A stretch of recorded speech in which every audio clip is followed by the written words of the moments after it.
안녕하세요. 평소 출퇴근길에 사연을 즐겨 듣던 애청자입니다.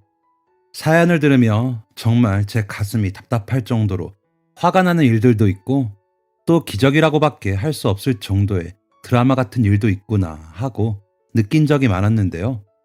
그런 사연들 하나하나 같이 웃고 후련해하기도 하며 살다 보니 저에게도 기적 같은 일이 생겼습니다.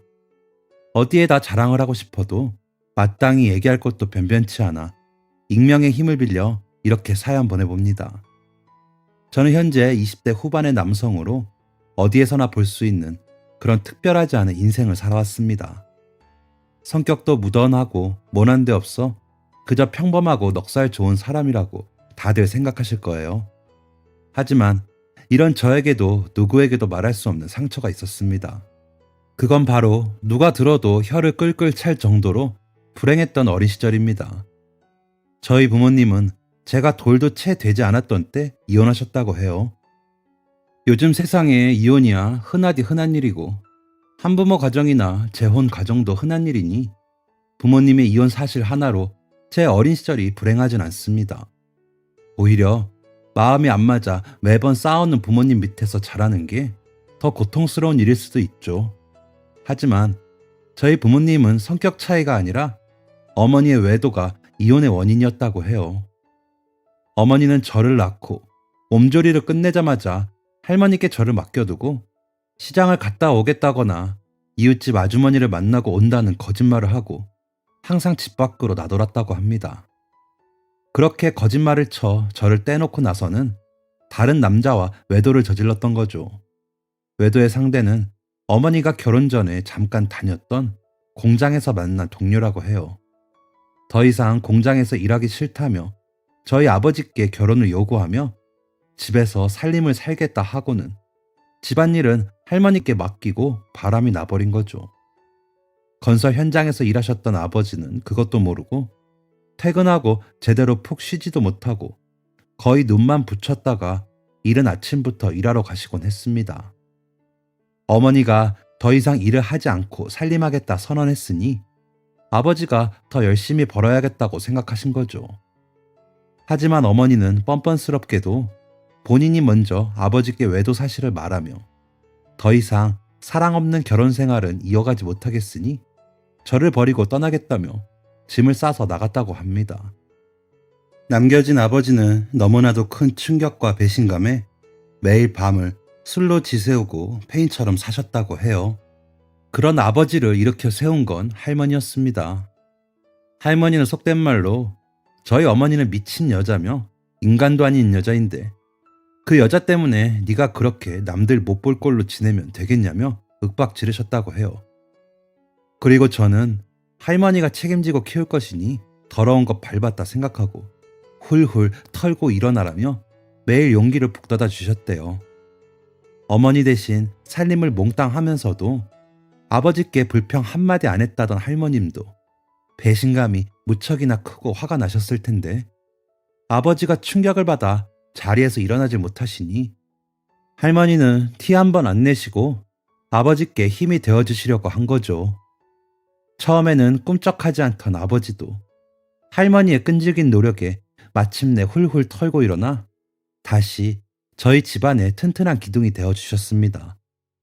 이전에는 하루 종일 일하는데도 수고했다 한마디 없이 월급이 적다고 불평하는 어머니 때문에 보람도 없고 무척이나 힘들었는데 그런 어머니가 없어지고 나니 아버지 마음도 훨씬 더 편해지셨다고 해요.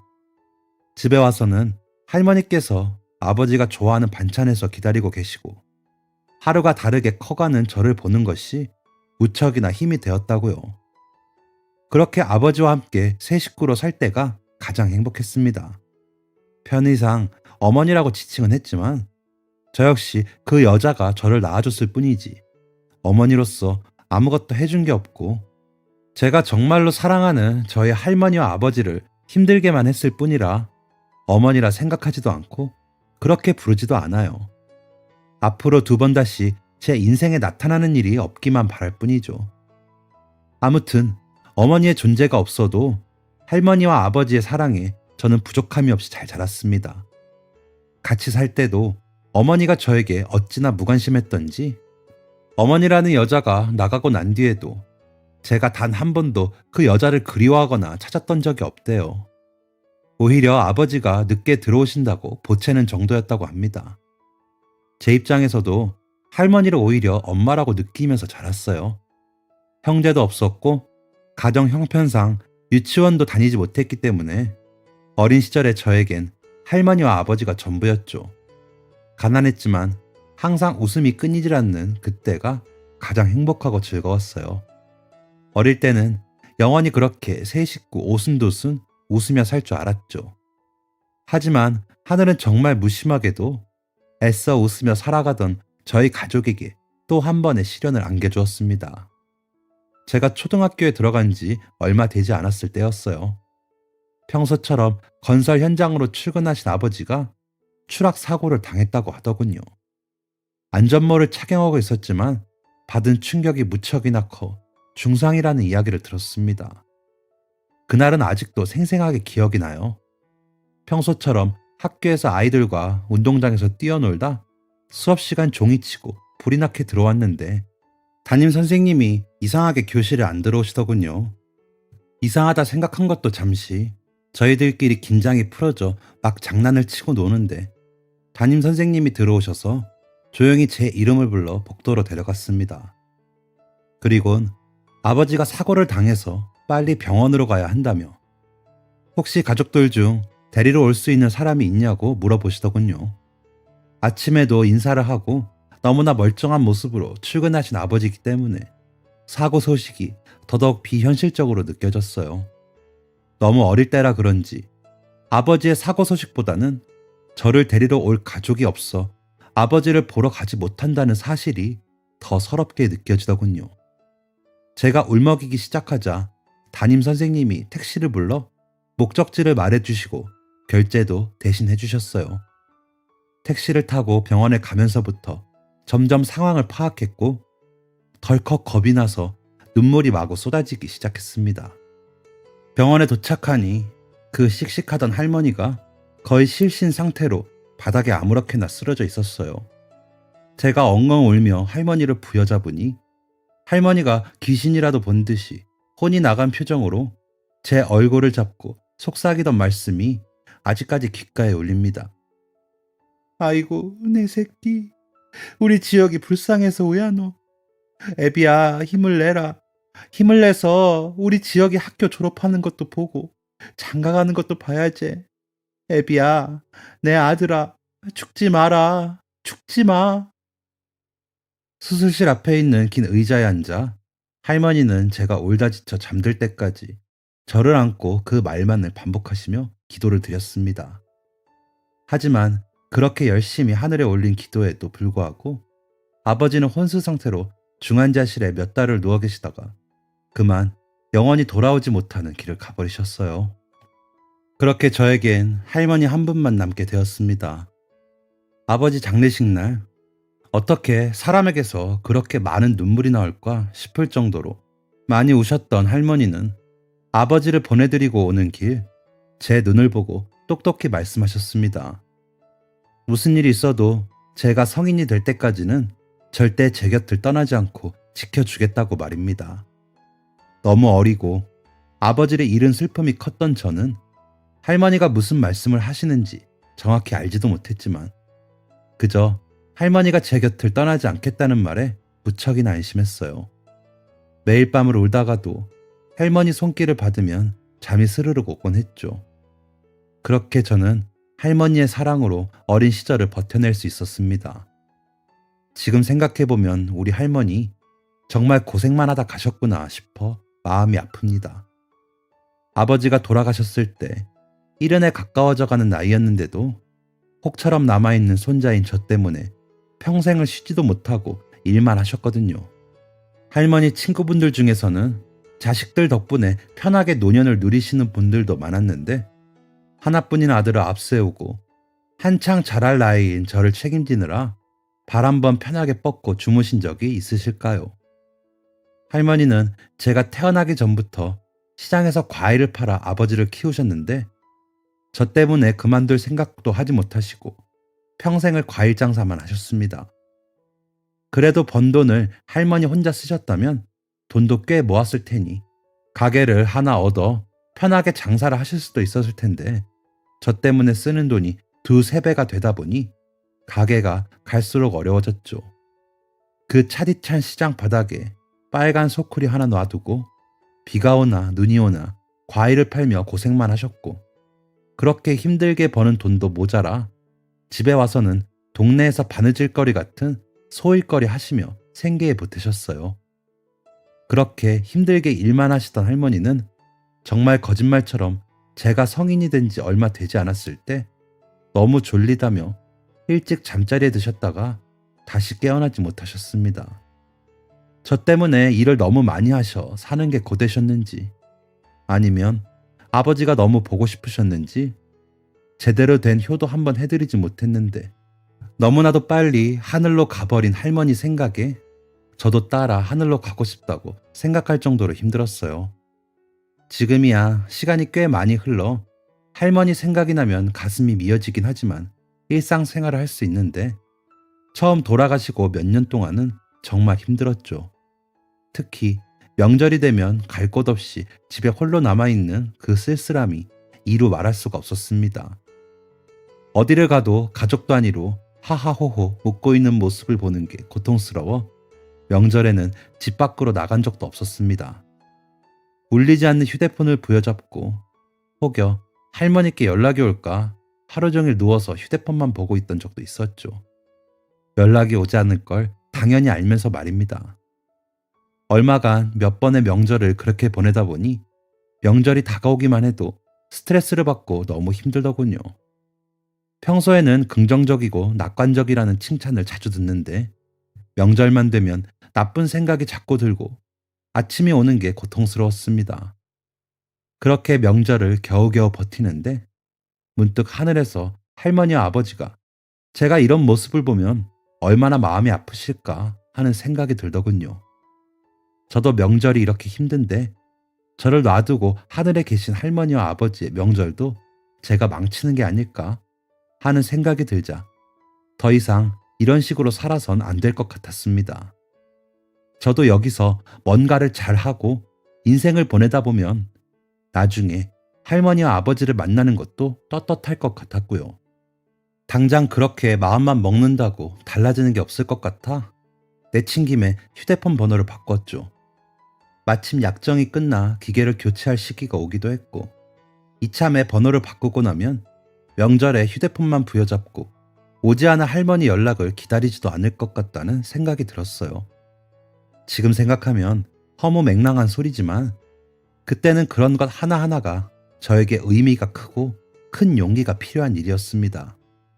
생각난 대로 번호를 바꾸고 그해 명절부터는 좀 달라져 보자고 새 출발해 보자고 스스로 다짐했죠. 그런데 번호를 바꾸고 맞는 첫 번째 명절에 이상한 일이 일어났습니다. 명절 연휴 첫날 연휴 동안 뭘 할지 생각하며 시간을 보내고 있었죠.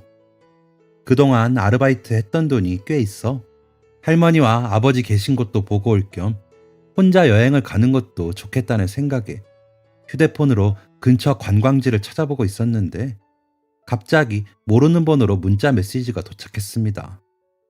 번호를 바꾼 지 얼마 되지 않기도 했고 정말 친한 친구들이나 꼭 연락해야 하는 사람들이 아니고서는 번호를 알려준 적이 없어서 좀 의아했죠. 확인을 해보니 역시나 제가 아닌 다른 사람에게 보낸 듯한 문자더군요. 모르는 번호에 맞춤법과 띄어쓰기도 잘 맞지 않았고 무엇보다 다들 요즘 문자 메시지 안 보내고 메신저나 SNS로 대화를 나누는데 문자 메시지를 보내는 것을 보니 나이 드신 어르신께서 제 번호를 착각하고 연락하신 것 같았어요. 하지만 이번 명절에는 내려오냐는 내용이 담긴 문자 메시지를 보자 심장이 쿵 내려앉는 것 같더군요. 혹시 할머니가 보낸 게 아닐까 하고요. 하지만 그럴 리가 없잖아요. 하필 문자를 잘못 보내도 이런 문자를 보내나 싶어서 조금 화가 치밀어 오르더군요. 이번 명절은 정말 처음으로 제정신 차리고 제대로 한번 보내려고 다짐했는데 말입니다. 물론 그분은 제 사정을 모르시니 번호를 착각하신 것뿐이지만요. 답장을 할까 하다가 귀찮기도 하고 괜히 또 답장에 얽매일까봐 하지 않았어요. 속으로는 명절마다 찾아주는 가족도 있고 세상은 참 불공평하다고 투덜거리면서요. 문자를 보내신 분도 가족을 만나게 되면 번호가 바뀌었다는 사실을 알게 될 테니 답장하지 않아도 상관없겠다고 생각했어요. 그런데 문자는 그게 끝이 아니었습니다. 다음 날 아버지와 할머니를 뵙고 납골당을 나서는데 또다시 그 번호로 문자가 오더군요.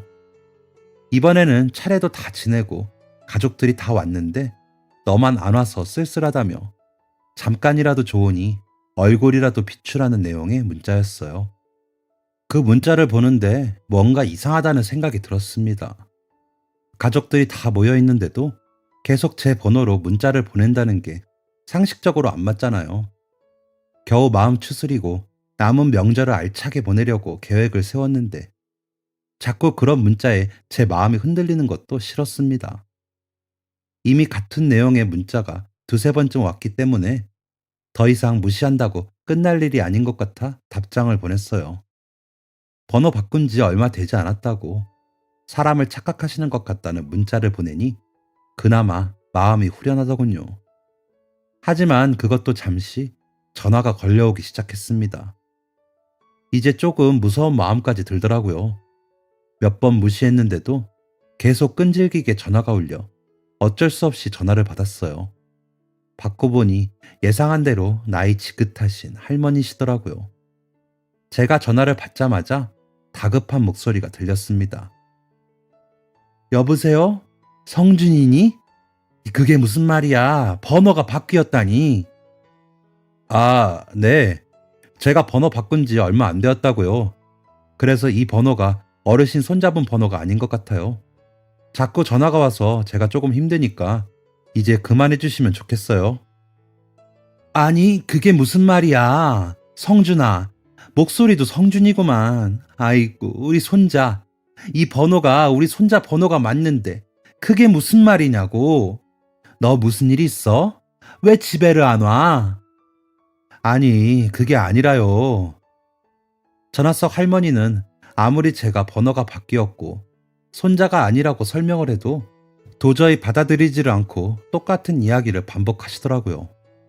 그러면서 왜 집에 오지 않냐며 성화를 부리시며 아무리 바빠도 몇 년째 집에 안 오는 건 아니지 않냐고 혼을 내시는데 정말 답답해서 팔짝 뛸 지경이더군요.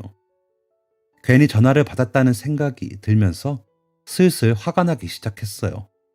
그런데 제가 도저히 참을 수 없이 한계에 다다라서 화를 벌컥 내려고 할 때 전화 속에서 실랑이가 일어나는 소리가 들리더니 갑자기 누군가 벌컥 화를 냈습니다. 어머니, 그만 좀 하세요. 성준이 죽었다고요. 제가 몇 번을 말하잖아요. 누군가 벌컥 화를 내며 소리를 지르자 그전까지 제가 자신의 손자가 맞다며 바락바락 우기며 혼을 내시던 할머니께서 순식간에 조용해지셨습니다. 너무 갑작스럽게 찾아온 정막에 저는 너무 당황했어요. 무슨 상황인지 알아차리기도 전에 그냥 너무 당황스러워서 전화를 끊으려고 했습니다. 그런데 화를 벌컥 낸 남자분이 전화를 바꿔 받으시곤 저에게 정중하게 사과를 하시더라고요. 여보세요?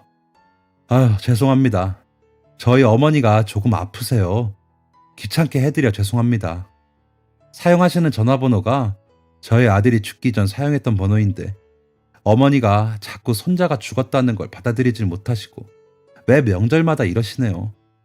이전까지는 이 번호를 사용하시는 분이 없어 괜찮았는데 하필 받으신 번호가 저희 아들 번호였나 봅니다. 명절인데 귀찮게 해드려서 정말 죄송해요. 목소리를 들으니 저희 아버지가 살아계셨다면 동년배가 되었을 것 같은 나이신 것 같았습니다. 그러니 죽은 손자도 저와 나이가 비슷했겠죠. 무슨 상황인지 알고 나니 할머니께 답답해서 저도 모르게 언성을 높인 게 너무 죄책감이 들더라고요. 저 또한 할머니 아버지를 떠나보내고 죽을 만큼 힘들었던 시간이 너무나도 길었기 때문에 할머니의 절망감이 얼마나 큰지 느낄 수 있었습니다. 할머니의 아들이라고 밝힌 남자분께서는 저에게 할머니가 앞으로도 문자가 계속 올 건데 그냥 무시하거나 번호를 차단해도 괜찮다고 하시며 찝찝하시다면 번호를 바꾸라고도 권유해 주시더군요. 마음이 아파 제대로 대답도 하지 못하고 괜찮다고 할머니 잘 챙겨주시라고만 대답하고 전화를 끊었네요. 그날 하루는 여러모로 찜찜하고 기분이 좋지 않았습니다. 예전 명절처럼 저 혼자만 누구에게도 환영받지 못하고 힘든 명절을 보낸다는 우울감으로 힘들었던 건 아니지만 왠지 할머니의 가족이 많이 걱정되었습니다. 아니나 다를까 할머니는 다음 날도 그 다음 날도 연락이 오셨어요. 아마 치매 기운이 조금 있으신지 있었던 일을 자꾸자꾸 깜빡하시는 경향이 있으신 것 같았습니다. 할머니의 아들과 전화를 하기 전까지는 마냥 문자가 귀찮고 자꾸 제 마음을 흔드는 것 같아 화가 났는데 상황을 알고 나니 손자가 아니라 문자에 답장을 보내지 못하는 게 너무 죄송하고 마음이 아프더군요. 할머니의 아들분 말씀대로 차단을 할까 생각했지만 마음에 짐이 생기는 기분이라 차마 차단까지는 못하고 그대로 문자를 받고만 있었습니다. 그러다가 문득 이런 생각이 들더군요.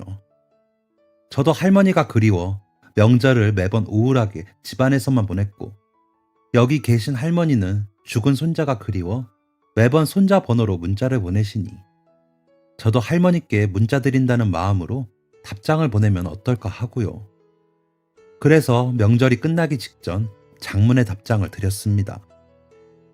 할머니 잘 지내시죠? 저도 잘 지내요. 이번 명절은 일이 많이 바빠서 못 찾아뵙네요. 그래도 제가 할머니 사랑하는 거 아시죠? 항상 건강 조심하시고 다음에 또 제가 보고 싶으시면 연락 주세요. 언제든지요. 용기를 내어 이렇게 답장을 보내니 잊을만 하면 울리던 휴대폰이 잠잠해졌습니다. 제 마음도 한결 가벼워지더군요. 할머니는 사실 손자 번호로 온 답장이 받고 싶으셨던 것 같았습니다. 저도 할머니께 보낸다는 마음으로 문자를 드리고 나니 마음속에 진 응어리가 많이 없어진 것 같았어요. 그렇게 끝날 줄 알았던 할머니와의 인연은 그 다음 명절에도 이어졌습니다. 어김없이 이번 명절에는 올 수 있냐는 문자를 받았는데도 이전처럼 화가 나거나 심장이 쿵 떨어지는 느낌이 아니라 그저 평온하게 받아들여지더군요. 할머니는 아직 손자를 많이 그리워하고 계시는구나 하고 애절한 사랑이 느껴졌습니다. 그래서 그 명절에도 문자를 드리고 명절 내내 문자를 주고받았어요. 그 뒤로는 오히려 제가 할머니가 신경이 쓰여 명절이 아니라도 어딘가에서 예쁜 꽃이나 하늘을 보면 사진을 찍어 보내드리고 간간히 밥 드셨냐, 감기가 유행이라는데 조심하시라는 내용의 문자도 보내드렸습니다. 얼굴은 뵌 적 없지만 그렇게 문자를 주고받는 기간이 1년 정도 이어지니 정말 저희 할머니처럼 느껴지더군요.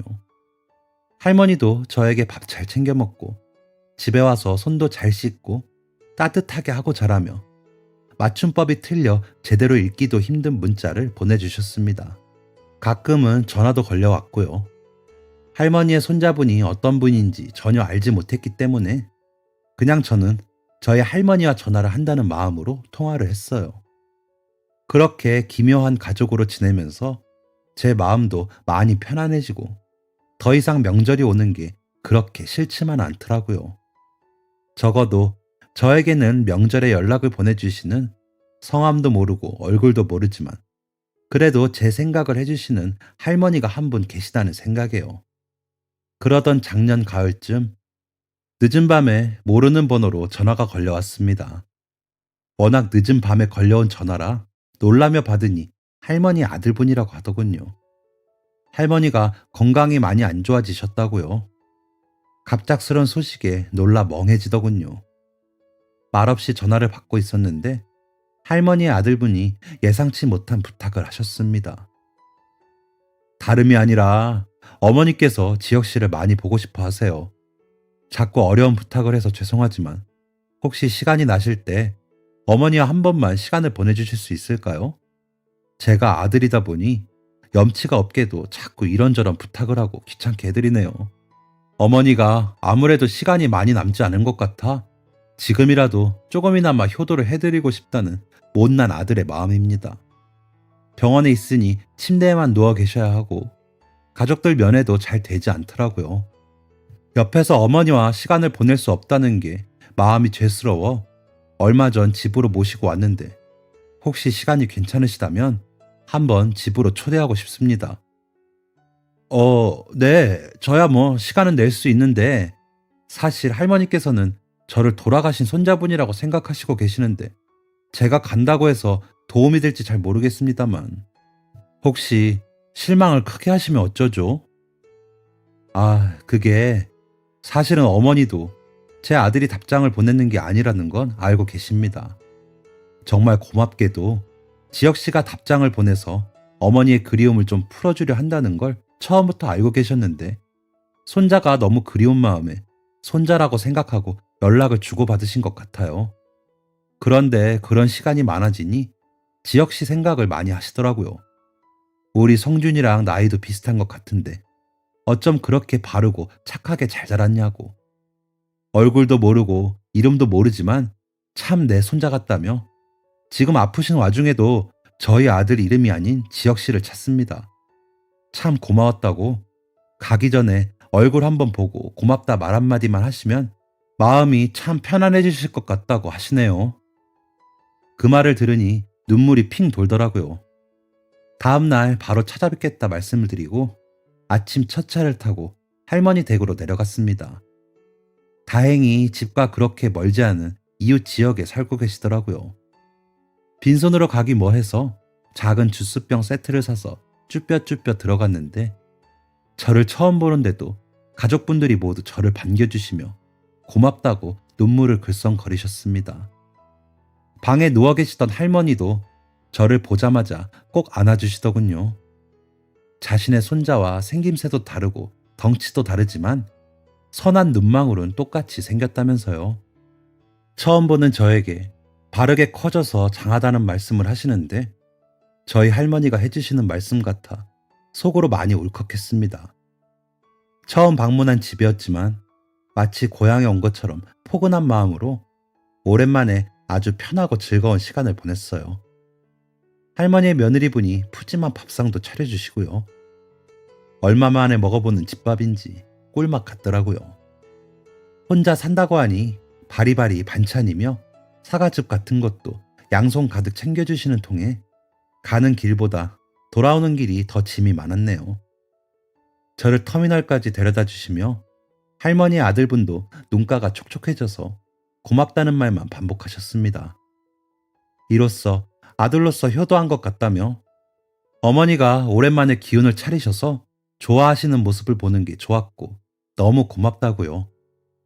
그 말씀을 들으니 저도 마음이 울컥해져서 저 또한 세상의 전부였던 할머니가 몇 년 전 돌아가시고 몇 년 동안 정말 힘들기만 했는데 이렇게 할머니를 알게 되어서 마음이 많이 편안해졌다고 제가 더 감사하다는 말씀을 드렸습니다. 그 뒤로 저는 시간이 나면 할머니 댁에 들려서 할머니와 함께 시간을 보냈습니다. 가족들과 같이 근처 근교 관광지에 여행도 갔고요. 할머니는 신기하게도 저를 만나고 3개월 동안 건강이 무척이나 좋아지셨어요. 제가 방문하기 전까지는 방에서 나가는 것도 힘들어 하셨는데 저를 만나고 난 뒤부터는 느리지만 동네 산책도 곧잘 하신다고요. 저도 할머니 손을 잡고 산책을 하는 게 무척이나 좋았습니다. 힘들게 일만 하다 돌아가신 저희 할머니와 함께 산책을 하는 기분이 들기도 했어요. 할머니가 힘들어 하시면 업고 동네를 천천히 걷다가 들어오기도 하고 유튜브나 인터넷을 뒤져 함께 가기에 힘든 먼 해외의 모습을 보여드리며 방에서 시간을 보내기도 했어요. 그렇게 행복한 시간을 3개월 정도 보내다가 얼마 전 할머니가 영영 돌아가시게 되었습니다. 모두들 준비한 이별이다 보니 갑자기 돌아가신 저희 아버지나 할머니를 보내드리는 것처럼 힘들진 않았어요. 오히려 많은 추억을 쌓을 수 있게 마지막 힘을 내주신 할머니께 다들 고마워하는 마음이었죠. 하지만 할머니를 보내드리고 돌아오니 마음이 무척이나 텅 비더라고요. 그래도 예쁜 것 보고 맛있는 것 먹고 무엇보다 명절이 오면 연락을 드릴 수 있는 분이 계셨는데 저는 다시 홀로 돌아가게 되는 거잖아요. 마음이 많이 쓸쓸했지만 그래도 가끔 꺼내볼 추억이 생겼다는 것에 감사하며 살아가려고 했어요. 그런데 할머니 아들분께서 앞으로도 명절에 같이 와서 시간을 보내자고 하시더라고요. 본인 가족도 아들이 갑작스럽게 죽고 힘들게 지냈는데 제가 와서 한동안 행복했다고요. 명절에 따로 할 일이 없으면 와서 밥이라도 먹고 가라는 따뜻한 말씀에 염치도 없이 감사하다고 덜컥 받아들였습니다. 아마도 저는 아직 가족의 품이 많이 그리운 것 같습니다.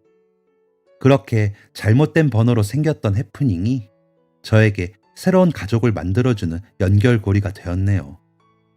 이번 설날 저는 명절 연휴가 시작되자마자 저희 아버지와 할머니를 뵌 뒤 바로 할머니 댁으로 갔습니다. 할머니의 가족분들과 같이 차례도 지내고 가족 앨범도 구경하며 시간을 보냈어요. 할머니 말씀대로 할머니의 손자분은 저와 외모가 아예 다르게 생겼는데 눈이 좀 비슷하게 생긴 것 같더라고요. 할머니의 젊은 시절도 무척이나 고우시더군요. 그렇게 웃으며 시간을 보내고 맛있는 밥도 잔뜩 얻어먹고 집에 돌아가려고 하는데 할머니의 아들분께서 저를 조용히 안방으로 부르시더군요. 무슨 일인가 하고 갔더니 장롱에 보관되어 있던 오래된 보석함을 꺼내 그 안에 든 금팔찌, 목걸이를 제게 건넸습니다. 팔찌는 할머니가 항상 하고 계셨던 유품이었고 목걸이는 할머니가 애지중지 아끼시던 보물이라고 하시더군요.